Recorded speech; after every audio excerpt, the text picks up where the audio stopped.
Hello, this is Rabble Radio, recorded on Friday, June 13th, 2025. I'm Brianne Doyle.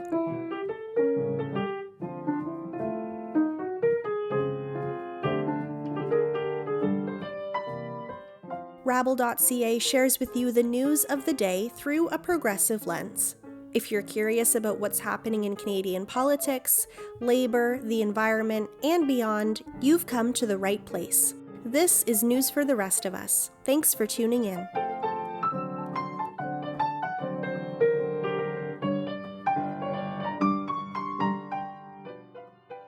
It's Pride Month, and while advocating for queer and trans rights is a year-round commitment, this June feels especially urgent.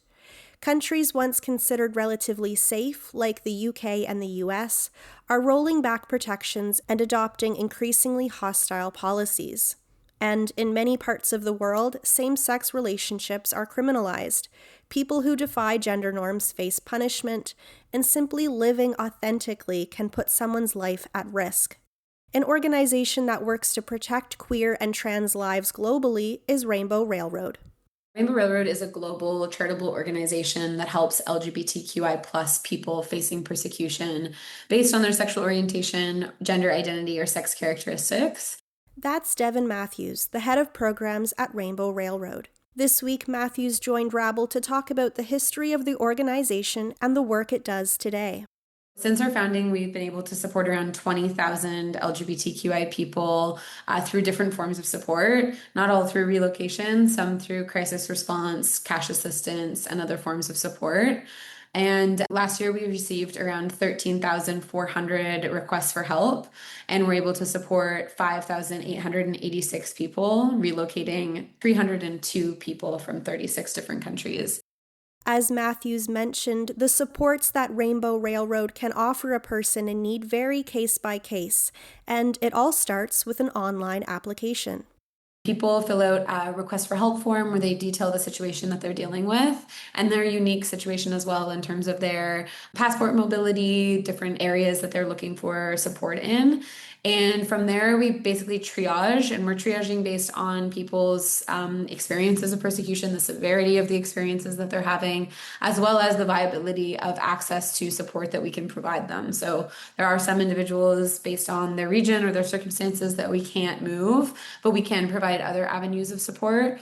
And there are some, while they are very afraid and are experiencing a lot of anticipatory fear or anticipatory kind of circumstances, just because of our limited resources and the just volume of requests that we receive, we can't necessarily prioritize them immediately, given that we have to really triage effectively and carefully.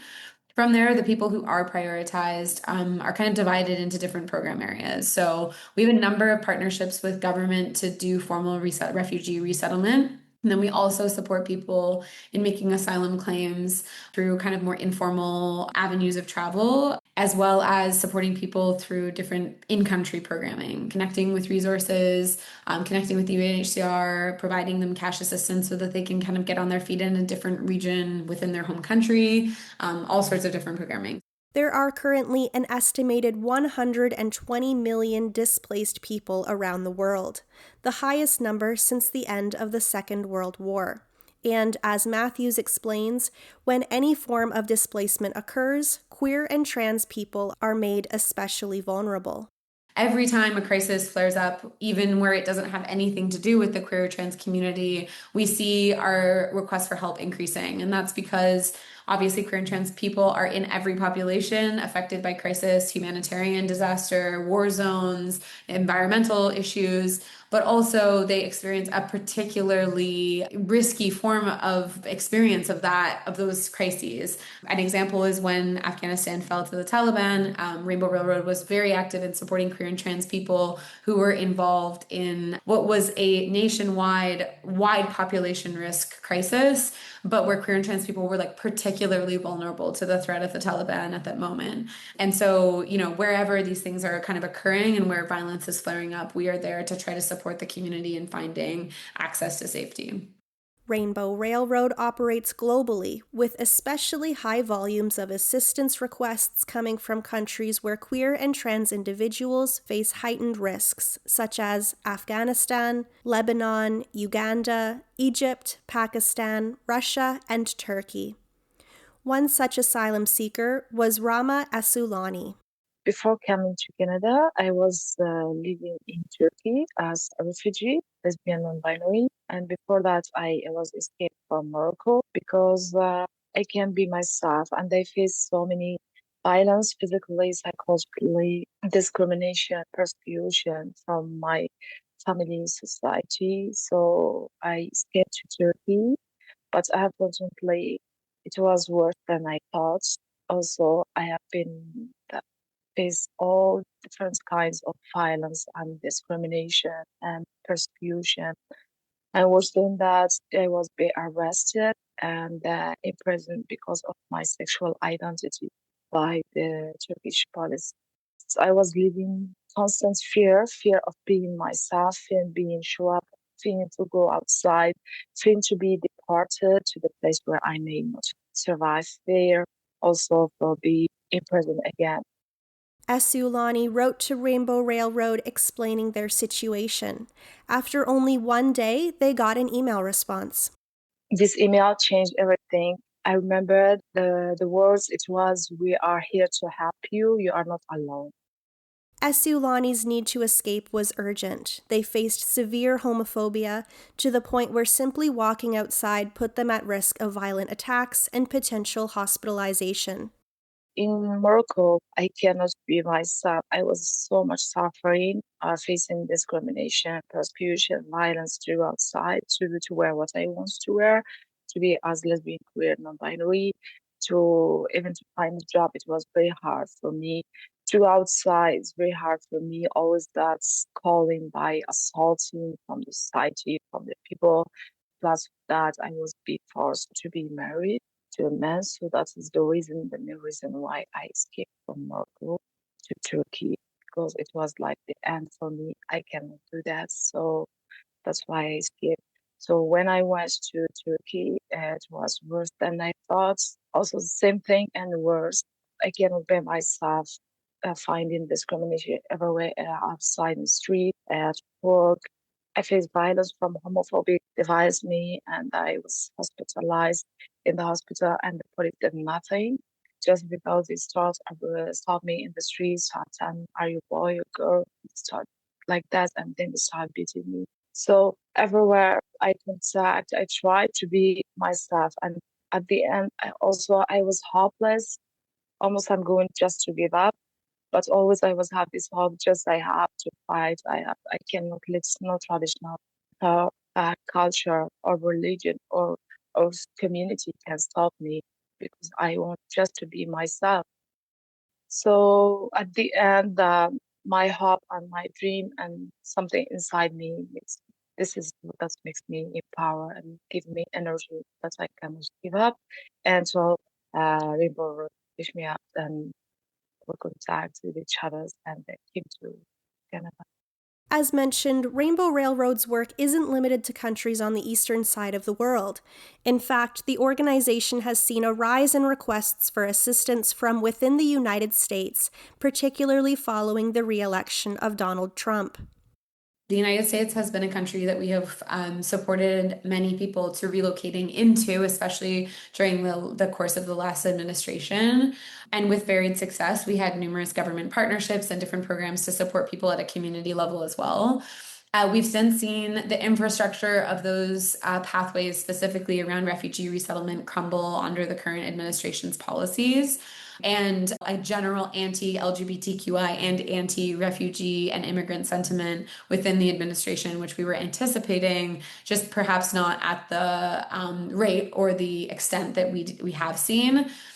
We worked through the last time that this administration was in office and did what we could to support people through. And there are people who still manage to find some form of relative safety for themselves in the United States, despite any administration. And where those people are in the US without support or find their way to the US during this time, we're running a program called Communities of Care, where we're bringing community members in the United States together to help support asylees and refugees who are in the United States kind of orient themselves to the position that they're in, their rights environment, and how to access critical services.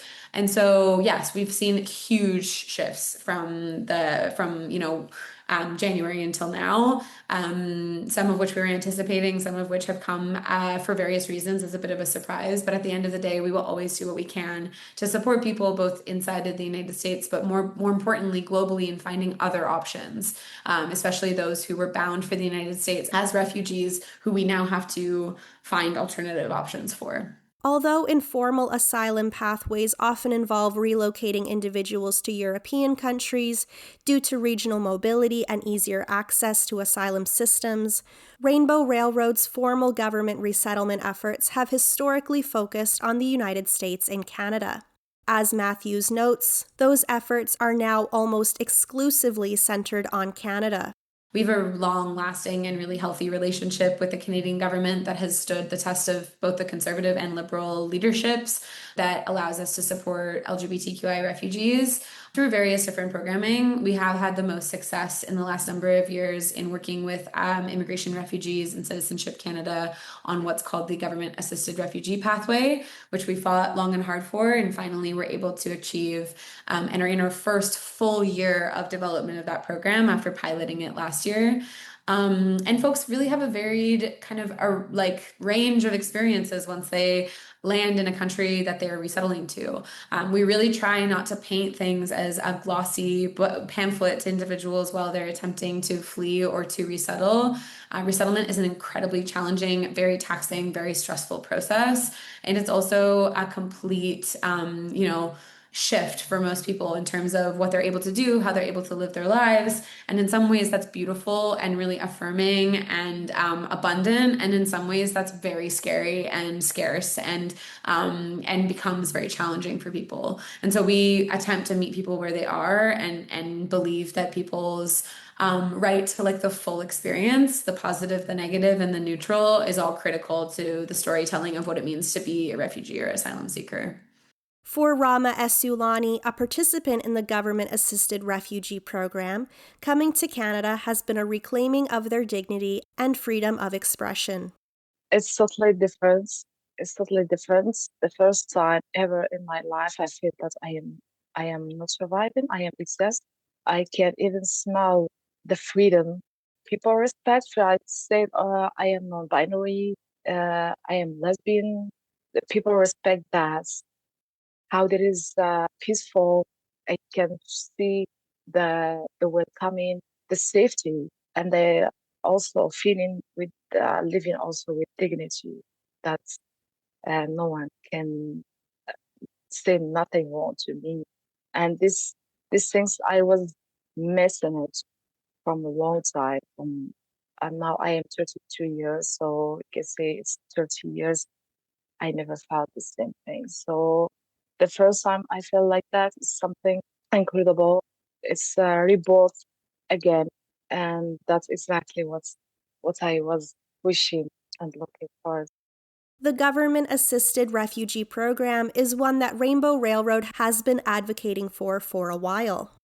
We spent years and years advocating pretty doggedly for this pathway, making the argument that LGBTQI refugees are systemically alienated and often actively discriminated within the kind of predominant mainstream refugee system. We are witness to this. There are many other organizations witness to this, including in the coalition of organizations that we work with across Canada that represent queer and trans refugees and how they plan to settle in Canada. And we made this argument and really tried to help IRCC understand that it would be beneficial not only to their other partners who make referrals of refugees, but to the refugees themselves to be able to specifically cater the entire end-to-end process to them. So everything from intake conversations about their identity and their persecution to what they need while they're waiting for refugee resettlement, to the way that we write their stories and their histories and provide documentation. There's so many complex components of what what goes into a refugee application, a refugee protection application, and the resettlement process itself that should be queer and trans tailored for queer and trans people, ideally by queer and trans people and advocates. And so we finally were successful in making that argument. We have been given a 250 person referral cap each year, which this year we will be hitting right on the head, if not blowing through, and needing to find alternative options. In part, again, because we've had to pivot some individuals who were bound for the United States through this pathway, given the unfolding situation in the United States under the current administration. So the program is up and running full steam, and it's an incredibly necessary program for the people that we work with, especially given the number of requests for help that we're seeing increasing year over year. This month, of course, marks Pride Month in Canada. For Esulani, this will be the first Pride Month they have been able to celebrate openly and in community. I am very excited because finally I will celebrate the Pride, and I will go outside and be myself and meet people and celebrate and scream. So it's something that is overwhelming, but in positive side. And because for me, it's kind of speak up for saying I am here finally, and also to give hope also to the others. If the other LGBT community are still living in a dark, are still like facing persecution, violence, that they have to fight. So my celebration is kind of win, and also of resistance, and also that I am not going to give up and give hope to the others. And they are very happy for that. This month also marks World Refugee Day on June 20th, and on that day, Rainbow Railroad will be releasing their annual report detailing the state of persecution against LGBTQIA+ individuals worldwide. We always try to mark World Refugee Day on June 20th because of its importance, and because of the importance of connecting LGBTQI persecution and the experiences of queer and trans refugees with such a momentous day such as World Refugee Day, and its roots being kind of absent of the queer and trans story, and like how queer and trans people experience forced displacement and persecution. This is an area that's really understudied, under-discussed. There's not a sufficient amount of data to really understand the experiences of queer and trans people in displacement. And so we're trying to highlight it every year by kind of bringing to light the information that we have on the clients that come to us for support. So yeah, there's a number of very key statistics in this annual report that we will be launching, and it provides insights into trends regionally, how persecution is kind of unfolding, and how grassroots mobilizers and actors are looking for solidarity and what they're doing to kind of address the problem at the kind of on the ground level. It also kind of tracks really interesting trends that we see based on like breakdown of our individuals that come to us by age, by gender, by kind of like where they are in their journey, what they're asking us for, the types of persecution that they experience. And we attempt to work on this data every year and improve it so that there's also a wider amount of information out there in the world that people can access around the state of LGBTQI persecution that can be used in program design, in academic settings, et cetera, because it is an absolutely critical component of understanding the state of the world today. For listeners who'd like to become involved and support the work of Rainbow Railroad, Matthews would like to point people toward their current donation campaign. We are running our Solidarity and Pride campaign right now, which is such a key part of our year. And it's a huge way for allies and folks who maybe have not been involved in this work before or are hearing about us for the first time to get involved. I'm sure that folks hear this from every nonprofit organization that exists, but we need people to come behind us with their donations. We are trying to raise $1.6 million by June 30th. It is key for us to hit this number. Otherwise, we won't be able to serve the people that deserve our support.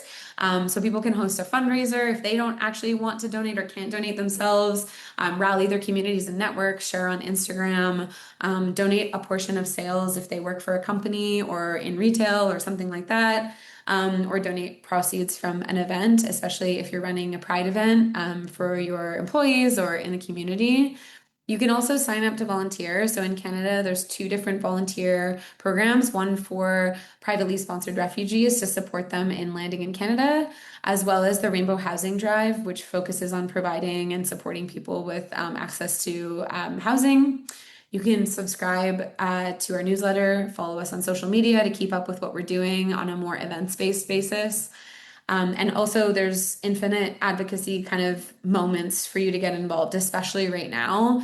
There's some pretty scary and concerning pieces of legislation that are kind of haunting us. And so, contacting elected officials and demanding that they create more dedicated pathways and programs for LGBTQI refugees and invest in sustained partnerships with LGBTQI civil society and continue to support refugees and asylum seekers in country. Speaking out against state-sponsored homophobia and transphobia is a critical component, I believe, of what it means to be Canadian as well. Once again, that was Devin Matthews, the head of programs at Rainbow Railroad, and Rama Esulani. For more information on the work Rainbow Railroad does, or for more information on how to support their work, visit rainbowrailroad.org.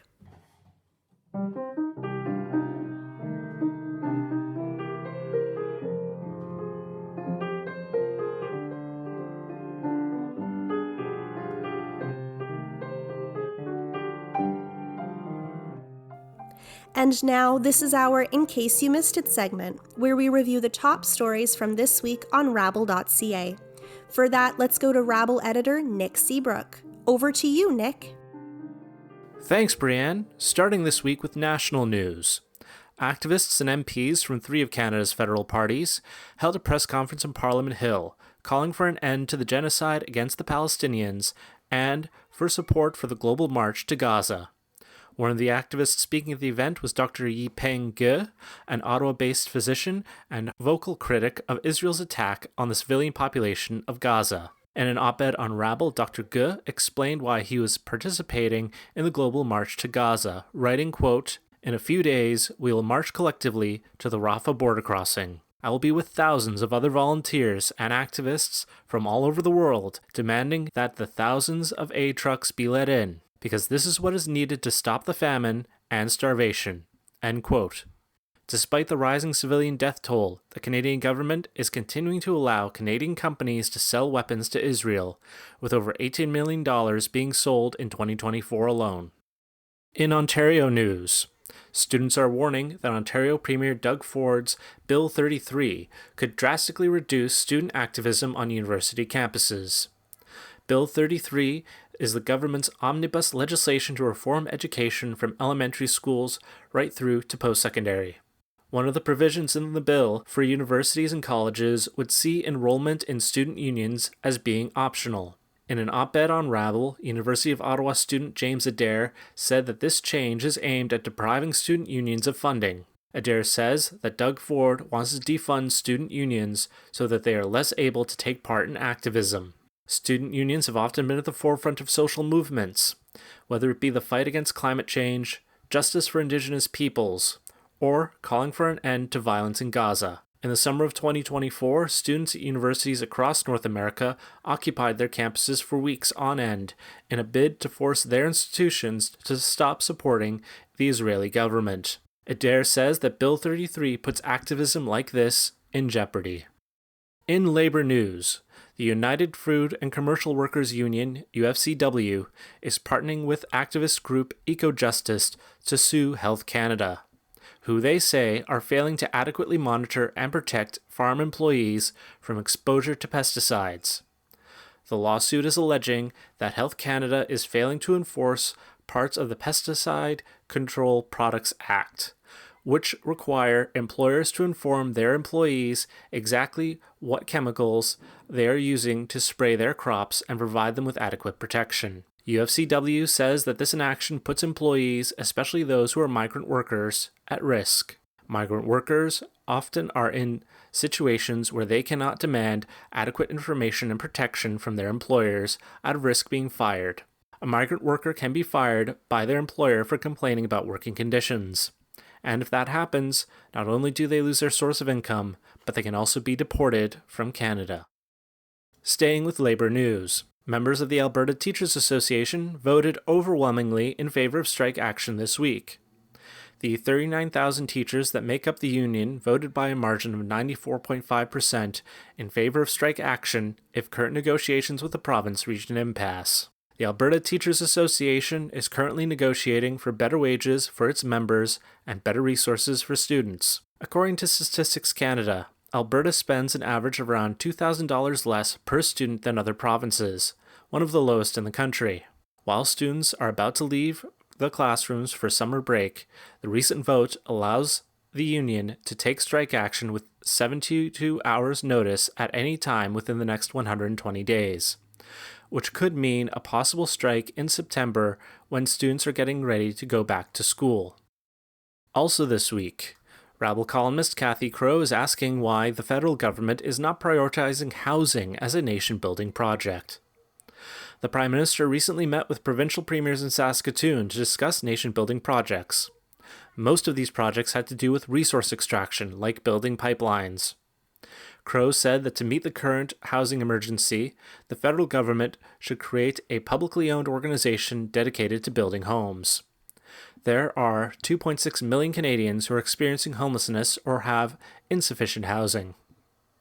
Not only would building more homes help to solve the housing crisis, Crow says, but will also boost the national economy by helping 2.6 million Canadians become better workers by stabilizing their home life.